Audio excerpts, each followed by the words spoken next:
Hello everybody, Bryos here. Today I'm here to share a build you've probably seen pretty often on the battlefield recently, and of course you recognize this particular mech here as the 40-ton Inner Sphere battle mech, the Vulcan, and of course with phase 6 of the Heroes to the Rescue event currently running all the way until 15 October, it must be the Vulcan hero, the Bloodlust, which is part of phase 6. But before I go into the build and what you should expect when encountering this on the battlefield, let's talk about something else other than this build.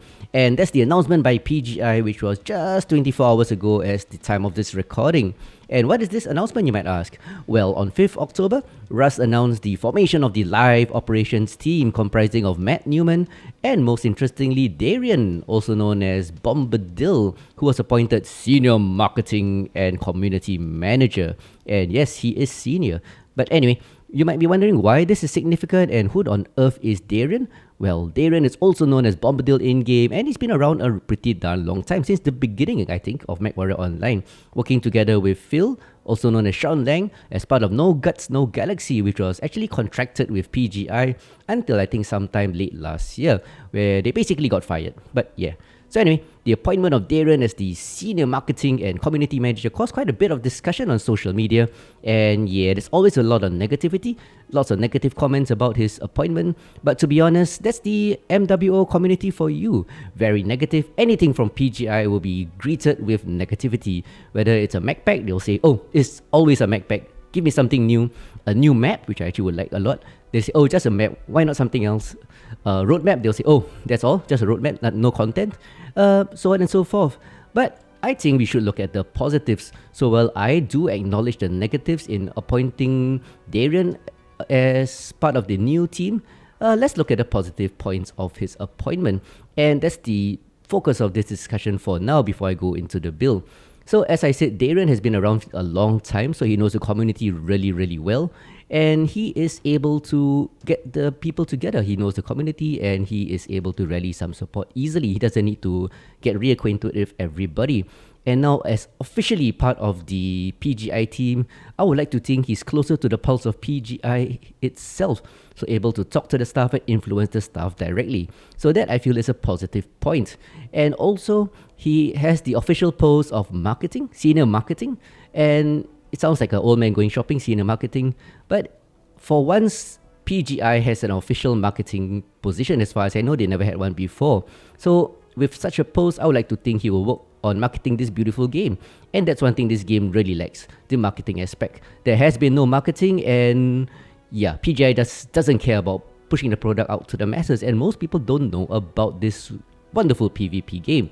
And he's also the community manager. Previously it was Tina, but Tina, much as she was apparently a nice person, I've never met her, I really don't know what she did. But anyway, so with Daeron, he knows the community and he's willing to work with the community, I suppose. So there are some things I would like to point out that even though I think he's a good choice, he has a lot of work to do. And if we look at this forum post, or rather this Discord post I put right here, I list out the few things that he has to do. And I'll give you a while to take a look at it. Yep. So, like I said, he has a lot of things to do right now, and let's give him a chance because all he's done is start his first day at work. It's not even 24 hours. By the time I record this, it would have been 24 hours, but that's it. So, like I said in my post here, they made quite a lot of mistakes here, but he really needs to work fast because you gotta address the fact that people think that the game is dead, and I don't blame them because it's on maintenance mode. So, as you look at the points here, number one, he has to deliver some content, no matter how small. This is to prove that the game is not dead. So maybe a map edit, I don't know, something other than a free mech pack or something. Also, number two, he has to start working in the community on some community initiative. Like previously it was PSR, that went pretty well. So get the community involved, work with them, give us the parameters, and we will work with you, PGI. And of course, he's doing number three right now, touching base in the various media. For example, Twitch, forums, etc., etc. Twitter, which I'm practically live there, and maybe even YouTube. Build some trust, do some service recovery for all the problems that PGI has done previously, and win back the trust of all those negative Nancy's. And finally, number four, he has to get back into the game. There's no point being community manager if you don't play at all. I mean, yeah, then people will say you don't know the game at all. You don't know the field, you don't know what things we encounter. You don't even know what a hitbox is. I'm sure he does, by the way. But I mean, just as an example. And yeah, maybe more code giveaway, dev drops. I kind of miss developer drops, so on and so forth. But anyway, without going on and on, I sound as though I'm rambling. I think give Daeron a chance. In summary, give him a chance. He's close to the pulse of the community. Yes, he has some negative points, but he also has positive. Nobody's perfect. We all have strengths and weaknesses. So give him some chance to get some work done, and we'll judge you, Daeron, based on the work out there that you will do in the next few weeks and the next few months. And all I want you guys to do, Daeron and your team, don't forget Matt Newman is part of the team too. He's a nice guy. Yeah, prove the game is not dead, push out some content and get us new players. Of course, balance all that is secondary, I feel, but we need that first. So, with that aside, let's talk about the build that you see right here. So this build here, as I mentioned, is the Bloodlust. Now back to builds.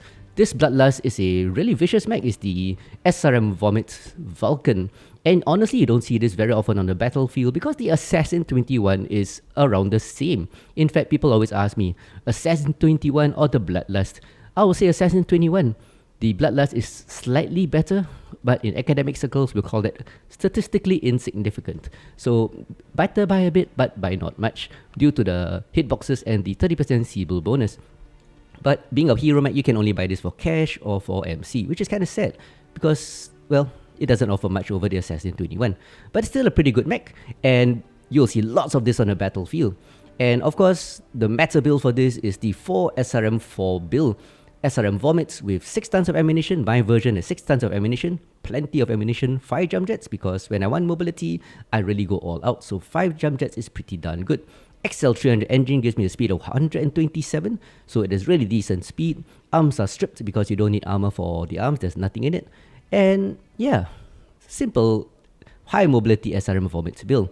I did tweak the build a bit. I actually posted a video on this build quite some time back, but there's some tweaks here and there. So for the current build I ran during the event, and occasionally, I'm running 26 SPs in the firepower tree. Yet again, going for these green nodes. These are the missile nodes. 2 nodes of missile rack for increased ammunition for your only weapon system, the SRM4s. 2 nodes of missile spread to decrease the spread of SRMs by 5%. That's always helpful. And all the other abilities give you a range increase of 5%. Don't forget Vulcans have a 10% range quirk, so it's 15% range. Also, a heat reduction of 7.5 is sufficient. It's hot, but not ridiculously hot. Cooldown of 3.75 is a bit, but better than nothing. I actually spent 19 SPs on survival because with the good hitboxes of the Vulcan and the fact you're going to be close in and firing SRMs, you're going to take quite a bit of damage. And it's always useful. So 13.2% armor bonus and a 22.2% structure bonus allows you to live just that little bit longer than other high mobility mechs. And mobility, I like this configuration, 16 SPs on the side. That gives me the 3 nodes of speed tweak. That's how I got the 127 kph speed. And of course, the usual bonuses I tend to use: Excel rate 10.5%, decel 14%, and a turn rate of 24. And combined with the super high mobility baseline stats of the Vulcan, it's really mobile after this. As mobile as a 30-tonner. You can actually deal with spiders and have a decent chance of outturning them. So anyway, operations 15 SPs, running 3 nodes of cool run, and 5 nodes of heat containment for increased heat capacity and increased heat dissipation of 6% from the cool run nodes. 9 SPs in sensors, that's for the 3 nodes of radar deprivation, allowing you to lose your lock 60% faster. These are really important if you're a high mobility mech because, well, you can't take much damage sometimes and you get locked on and lurm to death. And finally, for auxiliary, 6 nodes in the right side for 2 enhanced strikes. Nothing in the middle. These are cool. You go down the center for cool shots, but I don't have enough SPs and it's not that really hot at all. So that's it. That's the Vulcan Bloodlust for you guys. High mobility SRM4 Vomit, and a bit of discussion about Daeron's appointment as the community manager and senior marketing dude. But anyway, let's see how that goes, guys. Judge him by his actions and not by his past. And always, gents and ladies, stay positive, hope for the best, but acknowledge that there are some possible problems. But let's see how it goes. So anyway, talking about how it goes, let's check out this mech on the battlefield and I'll show you some games that I got in this beautiful baby. So let's go. So here we are on one of the more popular maps, Grimplexis. Game mode is Conquest, and in this deployment I would like to actually run off to Sigma and cap it first because I've got a bit of speed for that. Give the team hopefully a 3 cap point advantage before engaging the enemy. But I'm gonna regroup with the team after that and not run around.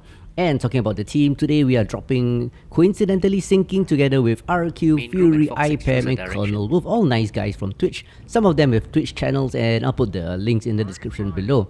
But here we are capping Theater and gonna cap it fast. Like I said earlier, establish a 3 cap advantage if possible, and then we can focus on fighting.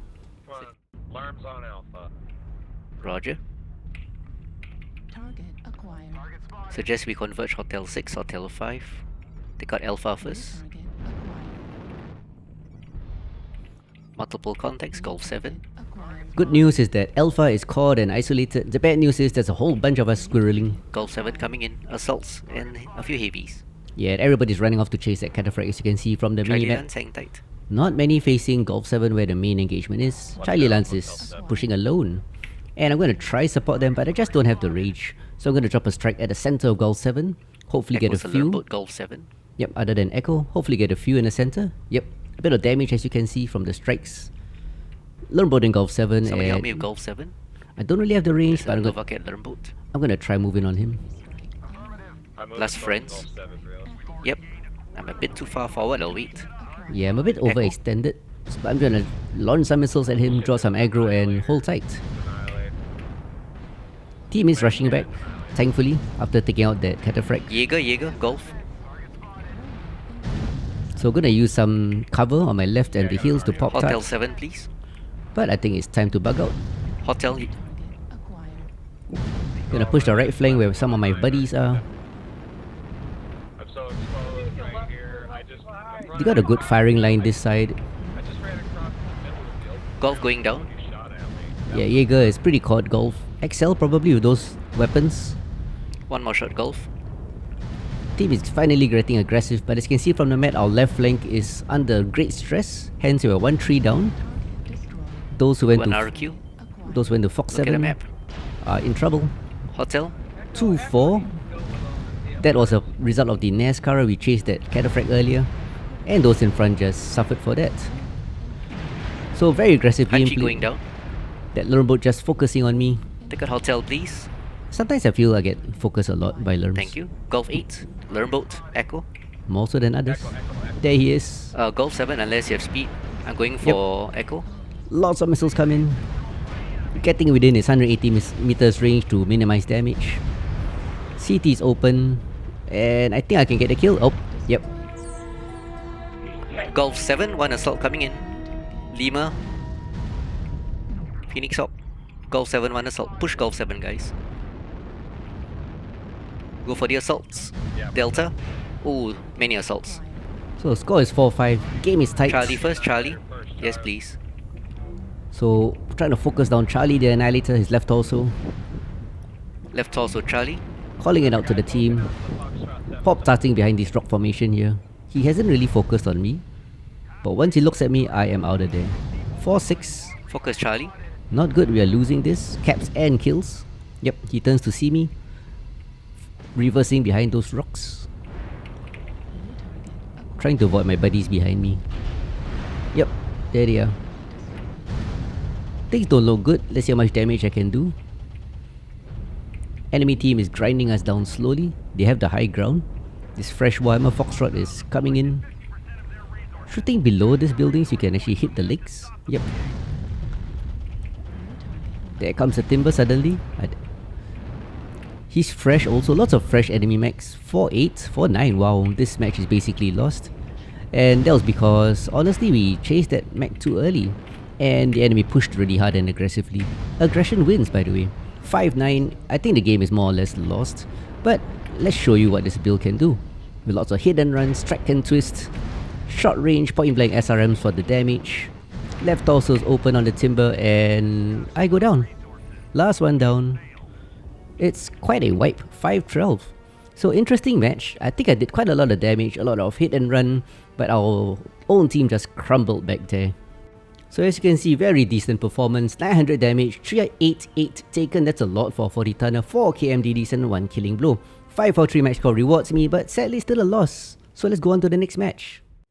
Ah well, sometimes we win, sometimes we lose, and even though I thought I put in a great performance, I was able to show you what the Bloodlust can do in that last match, the team just crumbled around me, and that was pretty disappointing, but I guess the opposite team just played better. But as Uncle Roger of Fried Rice Fame would say, "Ayya, that match fairly disappointing. So disappointing, Uncle. Uncle Blios must put leg on chair leh. Literally my leg now on my wooden IKEA chair leh.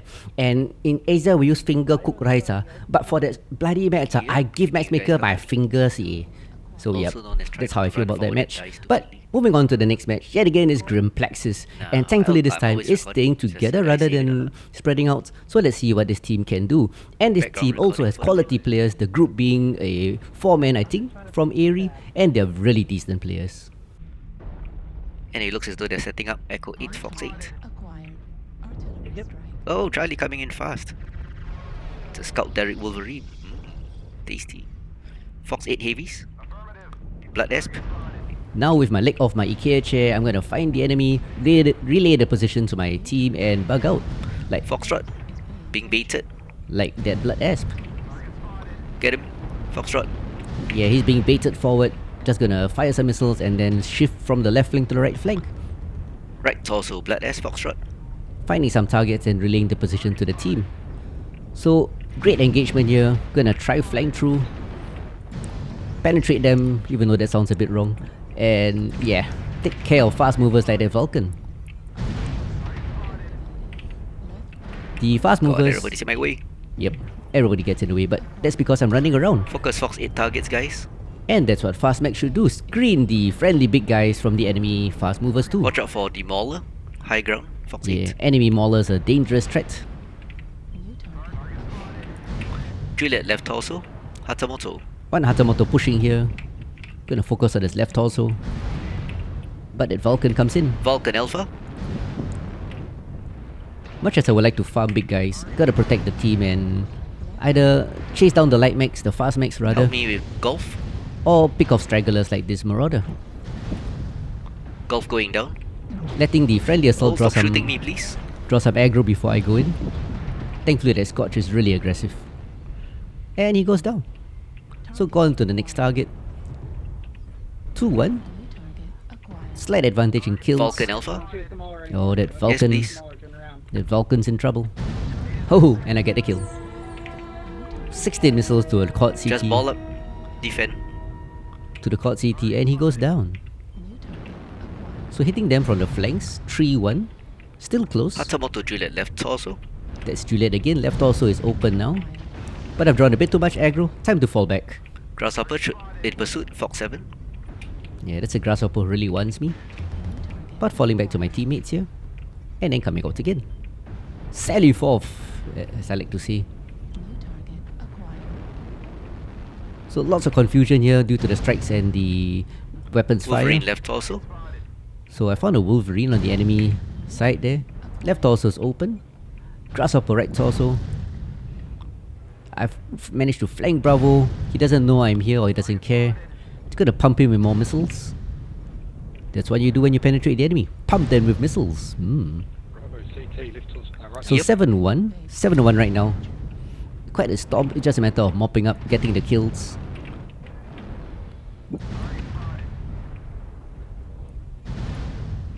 As you can see, can't really take him out. Spread is a problem sometimes at longer ranges. That's why with builds like this, go in as close as you can and fire those missiles. Like right now with this roughneck. Let's do that. Yeah, like that. 11-3, one last target. Yep, it's Oh. that Mauler. Gotta keep running. Hiding in the rear with his long-range UAC build. 6 UAC 2s. Sniper Mauler, you know. Range, cannot come in close. Yeah, Sniper Mauler down there. Really badly caught. Rushing in for the kill. And oops. No. Yep. A bit too distracted. One problem is you die too easily with that XL engine. And all you need is a small mistake to cost you your mech. Ah well, mistakes were made, but still a good match. 12-4, 796 damage, 2 kills, and a wonderful match score of 567, showing all the work I did in this particular messy brawl of a match.